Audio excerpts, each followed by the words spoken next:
আলহামদুলিল্লাহি রাব্বিল আলামিন ওয়াসসালাতু ওয়াসসালামু আলা সাইয়্যিদিল আমবিয়াই ওয়াল মুরসালিন ক্বালা আল্লাহু তাআলা ফিল কুরআনিল মাজিদ ওয়া ফি ফুরকানিহিল হামিদ আউযু বিল্লাহি মিনাশ শাইতানির রাজীম বিসমিল্লাহির রাহমানির রহিম ওয়াল ফাজরি ওয়া লায়ালিন আশরিন ওয়াশ শাফিঈ ওয়াল ওয়াতর ওয়াল লাইলি ইযা ইয়াসরি সাদাকাল্লাহুল আযীম ওয়া সাদাকা রাসূলুহুন নবিয়্যুল কারীম ونحن على ذلك من الشاهدين والشاكرين والحمد لله رب العالمين। সম্মানিত দর্শক মণ্ডলীকে মোবারকবাদ জানিয়ে শুরু করছি আজকের আমাদের এই মহা গুরুত্বপূর্ণ আলোচনা, জিলহজ মাসের ফজিলত। আমরা খুব শীঘ্রই আলহামদুলিল্লাহ আমরা এবছরের জিলহজ মাসের মধ্যে আমরা প্রবেশ করতে যাচ্ছি। এই জিলহজ মাসটা আল্লাহ পাক রব্বুল আলামিন এত বড় মহিমাময় মাস, এত মর্যাদাবান মাস, এত ফজিলতপূর্ণ মাস আল্লাহ আমাদের কিসমতে দিয়েছেন। যারা হজ্জে গিয়েছেন তারা তো গিয়েছেন, একবার রহমতের কেন্দ্রে তারা পৌঁছে গিয়েছেন। অনুরূপভাবে আমরা যারা এই বছর হজ্জে যেতে পারিনি, আমরা আমাদের নিজ নিজ দেশে নিজ নিজ গৃহে অবস্থান করছি। আমাদের জন্যেও আল্লাহ পাক রব্বুল আলামিন আল্লাহর রহমত লাভের বিশাল বড় ওসিলা দান করেছেন। সেই ওসিলার মধ্যে একটা হলো জিলহজ মাসের 10 তারিখে আমরা আল্লাহ পাক রব্বুল আলামিনের প্রদত্ত রহমত বলে ঈদুল আজহার নামাজ আমরা আদায় করব, এবং এই ঈদুল আজহার নামাজ আদায়ের পরে আমরা আল্লাহ পাক রব্বুল আলামিনকে আনন্দ দেওয়ার জন্য, খুশি করবার জন্য আমরা এই যে সর্বনিম্ন পরিমাণে ভেড়া, বকরি, দুম্বা একটা করে আমরা কোরবানি করব, এবং সেই গোশতটা কোরবানি করা পশুর গোশতটা 16 আনা আল্লাহর মালিকানায় চলে যায়। সেখান থেকে 3 ভাগ করে, 1 ভাগ আমরা নিজেরা খাবো, আর 1 ভাগ আত্মীয় স্বজনের মধ্যে আমরা পৌঁছে দিব, বন্টন করে দিব, আর 1 ভাগ আল্লাহর নিজস্ব বান্দা যারা অভাবগ্রস্ত পুরুষ মহিলা আমাদের ভাই বোনেরা তাদের কাছে ইনশাল্লাহ মহাসম্মান তাদের বজায় রেখে তাদের কাছে পৌঁছে দিব, যাতে করে সেই দিনে আল্লাহর জিয়াফত, আল্লাহর মেহমানদারি সবাই আমরা মিলে একসঙ্গে খেয়ে আনন্দ করতে পারি, বাচ্চা কাচ্চা নিয়ে ফুর্তি করতে পারি।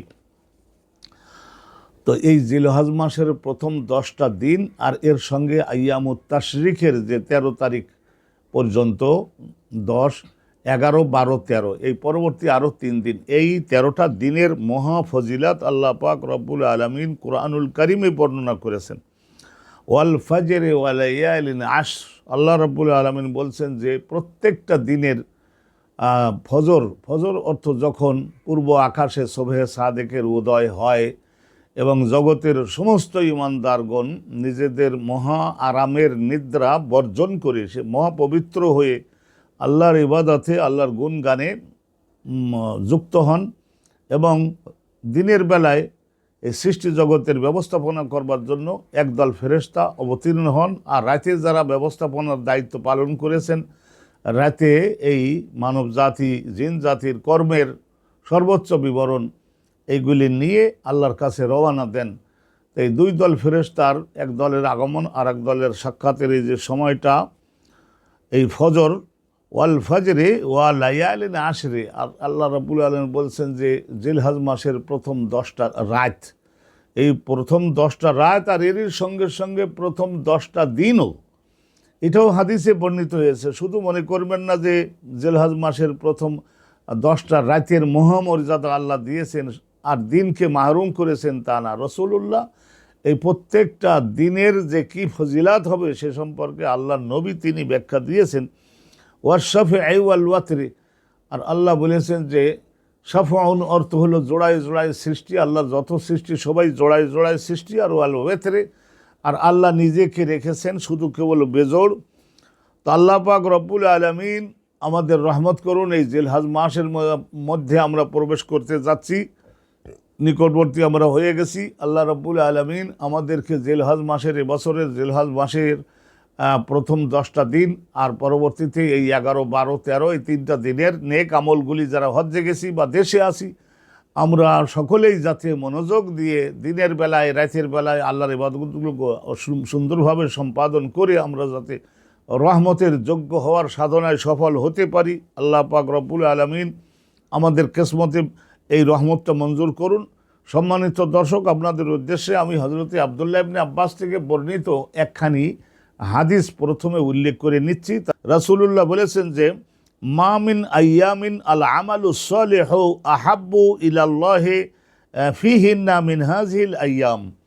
আল্লাহ নবী বলেছেন যে এই সারা বছরের মধ্যে জিলহজ মাসের প্রথম 10টা দিনের আমল এবং রাতের আমল, হাদিসে আল্লাহ নবী জানিয়েছেন দিনের আমল এবং রাতের আমল, এই প্রথম 10টা দিনের আমল এবং রাতের আমল এইগুলির চাইতে সারা বছরের দিনগুলি রাতগুলির মধ্যে এই 10 দিনের আমল, রাতের আমল, দিনের আমল আহাব্বু ইলাল্লাহি, আল্লাহ পাক রব্বুল আলামিনের কাছে সবচাইতে পছন্দনীয় এবং সবচাইতে প্রিয় ভাজন, বিরাট বিশাল পুরস্কার আল্লাহ পাক রব্বুল আলামিন দান করে থাকেন।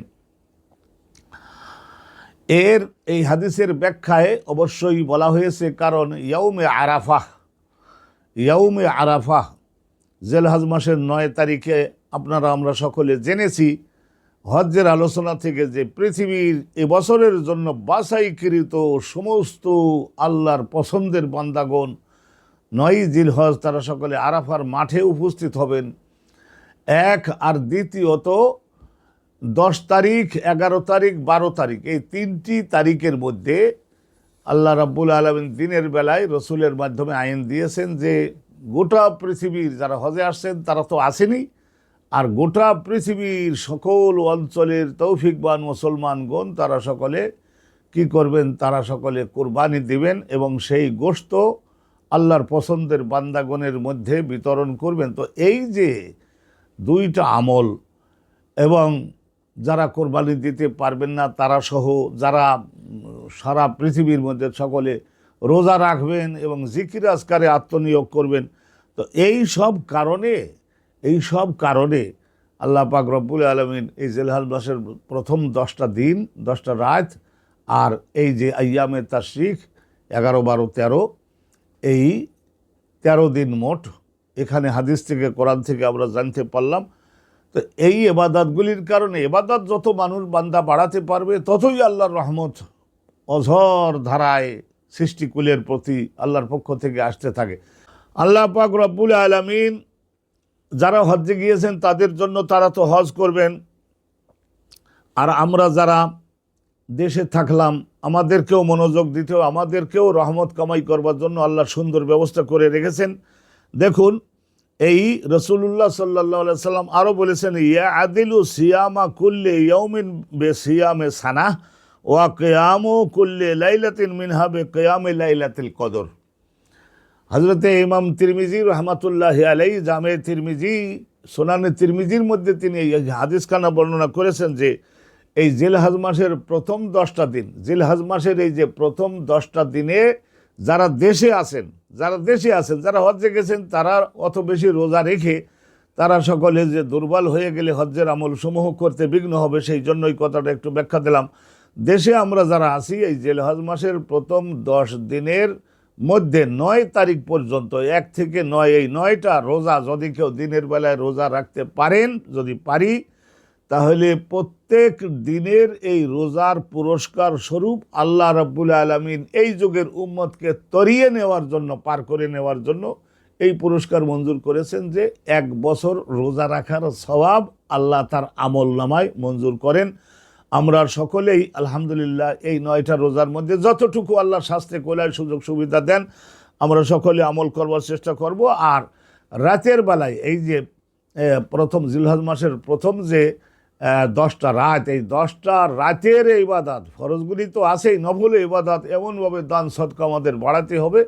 আল্লাহ নবী জানিয়েছেন যে কুল্লু লাইলাতিন মিনহা বে কিয়ামে লাইলাতুল কদর, প্রত্যেকটা রাতের ইবাদত লাইলাতুল কদরের এই ইবাদতের সমকক্ষ হিসাবে আল্লাহ পাক রব্বুল আলামিনের কাছে মঞ্জুর হয়।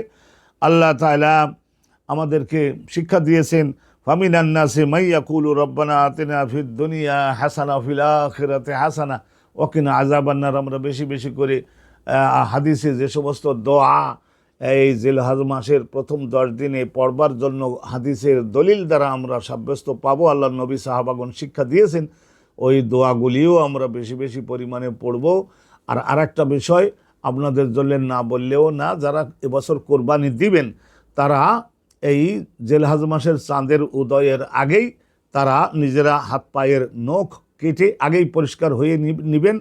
এবং তারা আরেকটা কাজ করবেন যে আল্লাহ পাক রব্বুল আলমিনের রহমত করুন, মাথার চুল এবং শরীরের অন্যান্য পরিষ্কার পরিচ্ছন্নতা এগুলি আপনারা আগেই অর্জন করে নেবেন। রসুল বলেছেন যে যারা কোরবানি দেওয়ার নিয়ত করলে তারা সকলে ফলাই খুজান্না জোফরান ওয়ালা একটা আন্না শাহরান, তারা ওই 10 দিনের মধ্যে সুন্দরভাবে ডাটফাট করবার জন্য, সুন্দর হয়ে সাজবার জন্য তারা সকলে যেন আবার নখ কাটা এবং চুল কাটা এগুলি সমস্ত না করো। জিলহজ মাসের চাঁদের উদয়ের আগেই এগুলি আমাদের সকলকে করে নিতে হবে। আল্লাহ রাব্বুল আলামিনের সামনে জিলহজ মাসের 10 তারিখে যখন আমরা হাজির হব, তখন আমাদেরকে বোঝাতে হবে যে আপনাকে অর্জনের জন্য, হে আল্লাহ, আপনাকে অর্জনের জন্য এবং আপনার বান্দাগণকে খুশি করবার জন্য কেমন দেখুন উস্কো খুস্কো হয়ে গেছি, বদহাল হয়ে গেছি, আমি আমার নিজের দিকে এর মধ্যে আর কোনো মনোযোগ দিতে পারিনি। আল্লাহ পাক রব্বুল আলামিন রহমত করুন। এবছরে কোরবানির সুন্দরভাবে যাতে পশু মোটামুটি গ্রহণযোগ্য মূল্যে সকলে আমরা প্রাপ্ত হই এবং সুন্দরভাবে আমাদের দেশের নিরাপত্তা এবং সকল আলহামদুলিল্লাহ সকল কিছু যেন আমাদের অনুকূলে ঠিক থাকে। আল্লাহ যেন ঝড়, বন্যা, ভূমিকম্পর কবল থেকে আমাদের দেশকে হেফাজত করেন। অনুরে মক্কা মুকাররমা মদিনা মুনাওয়ারায় আমাদের গোটা পৃথিবীর মুসলমানগণ যারা সেখানে উপস্থিত হয়েছেন তাদেরকে হেফাজত করেন সকল দুর্ঘটনা থেকে। এবং ঈদুল আজহার 2 রাকাত নামাজও ঠিকমতো যেন আমরা আদায় করতে পারি, আল্লাহর কাছে কবুল হয়, কোরবানিও যেন দিতে পারি, অনুরোধ ঠিকমতো গোশত বন্টন করতে পারি এবং আল্লাহর শুকরিয়া আদায় করতে পারি। আপনাদের সকলকে এইসব বিষয়ে মনোযোগী হওয়ার জন্য উদাত্ত আহ্বান জানিয়ে আজকের মতো এখানে সুসমাপ্ত করছি। ওয়া আখিরু দাওয়ানা আনিল হামদুলিল্লাহি রাব্বিল আলামিন। আসসালামু আলাইকুম ওয়া রাহমাতুল্লাহি ওয়া বারাকাতুহু।